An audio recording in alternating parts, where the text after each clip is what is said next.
Another really great source of business ideas is in any situation where there's a process need, where a certain process needs to be faster, less riskier, or perhaps more seamless. Typically, there's opportunity to create value in those environments and appropriate value for yourself. Perhaps one of the greatest initiatives I have studied in recent times is from a lady called Temi, who has set up LifeBank. The goal and objective of LifeBank is really simple, but is tremendously life-saving. LifeBank delivers blood where it is needed, in the specific quality is required, and in a timely manner. And LifeBank is acclaimed to have saved more than 6,000 lives. So that's real value. This is real life-saving value. And one other example I like to give is a lady who is my favorite entrepreneur. It's not very popular, but she's doing fantastic things and great things. It's a lady known as Yemisi Oronloye. Her company is called Slattery Nigeria. Essentially what Slattery does is that Slattery is addressing the challenge of farmers who farm cassava and sell the starch component of cassava to multinationals. Cassava starch is a critical component for companies that are into food and beverage. Prior to Yemisi's initiative, the farmers realized that the starch content of their cassava, when it travels about 50 kilometers, is less than half. That's a unique chemical quality of cassava. So what Yemisi did is that to address this process challenge, she went to set up a cassava processing plant in Agoiwoye in Ondo State or in Ekiti State, not quite sure where. However, by doing this, she doubled the income for the farmers and then created a central collecting post for the multinationals. So she simply addressed that process need, creates value for everyone around herself, and captures value for herself. So wherever there is a process need, there is a tremendous opportunity to create instant value and capture value for yourself. Another opportunity or another source of fantastic business ideas is when there is a change in perception, meaning, and mood. We as human beings are somewhat fickle. We continue to change our minds about things. I remember very clearly when Mr. Biggs came to Nigeria, we became pastry junkies. Remember, my office used to be quite close to Mr. Biggs in central Lagos, and there was a long queue waiting to get into Mr. Biggs. But slowly, we started to realize that, hey, our local variety is much better for us. But you know, Mr. Big was smart. They recognized that shift in perception and offered us Mr. Big's Africana or one of those things. So society continues to change the way they view certain things. And if you can capture that transition, you really have an opportunity to create value for yourself. One of the perfect examples, and I know she's very popular amongst women, is a lady called, what's her name now? Temi Tokwe Mayego. And we all know her as Avila Natural. So Avila recognized that people were becoming concerned about the chemicals in beauty products and would rather have organic options. And she set up Avila Natural to take advantage of this shift in perception. Avila, you probably don't know, has distributors across the world in places like Qatar, the UK, France, Saudi Arabia. Avila is a multi-million-dollar enterprise. By simply recognizing the shift in perception of, beauty products, that people were increasingly getting concerned about the effects of chemicals, and would rather have an organic option.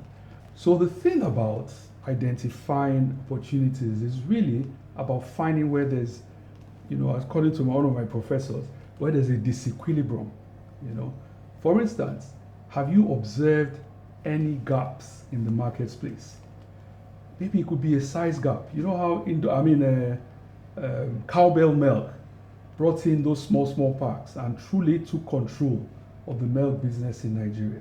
Have you observed size gaps in our environment? Or perhaps it's a niche in the marketplace, a particular product with dominance is inferior, and you have thought about what you can do to address the inferiority. Or perhaps it's just a niche. A set of people are not being sufficiently serviced by products that are offered in the marketplace. Perhaps dark-skinned people are not well serviced, so you can set up to address that specific niche. Sometimes great ideas come from other clients. Look abroad, what's going on there. You could find some really great opportunities. Sometimes you don't even need to go to overseas. Sometimes it could be to take what is happening in Lagos to Zamfara State. Could be that mundane. Recently, I had coffee in a fantastic coffee place somewhere in Lekki. It's called Happy Coffee. It turns out that Happy Coffee simply took the idea from the great coffee shops abroad, and they're doing fantastically well. And it turns out that they are also packaging their own coffee for the export market. Now, one other thing I've got to emphasize is that there is a significant evolution happening in terms of technology and market structure. And you've got to pay attention to it, because these are the things that are going to define the business arena in the coming years. And I'm going to share with you certain buzzwords that you must remember. The first one is non-fungible tokens, NFTs.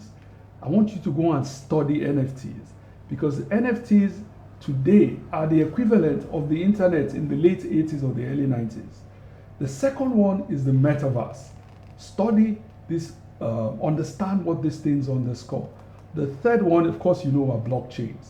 You have to understand these phenomena, these things, because they will define the business environment in the coming years. We are now in the knowledge age, and I'm sure we're all aware that we live in times where knowledge is now at a premium, and you've got to be mindful of this. And simply why you need to be mindful of this is that you can turn whatever knowledge you have into significant earnings. If you go to your slides, which is on the LMS, I've shared with you lots of examples of people who have built a business around knowledge transfer. And a lot is happening there. It's significant in terms of impact. It's also significant in terms of learning. So, two final sources I would like to talk about. One is pretty obvious.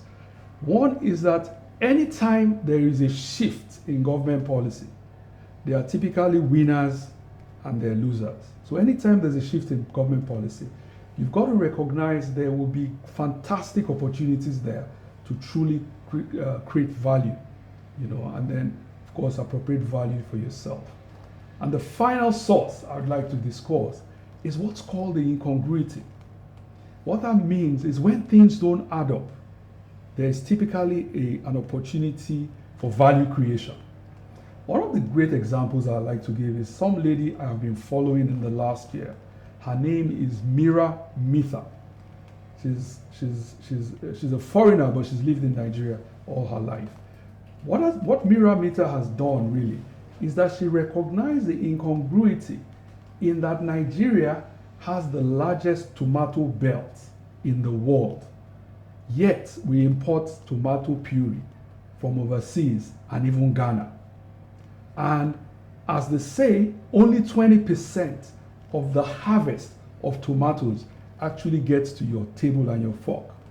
So she took the initiative to set up a tomato processing plant right there in Jos. It's a business called Tomato Jos, and its valuation as of today is in the excess of 2 billion naira. She's doing fantastically well. So anytime you notice that there are certain things that shouldn't be happening or don't make sense, think creatively, there could be an opportunity for you to create value. So, in sum,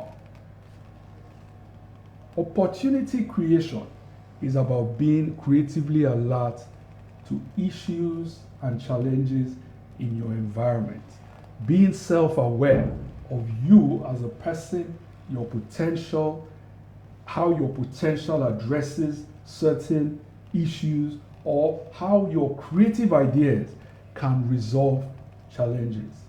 Thank you very much.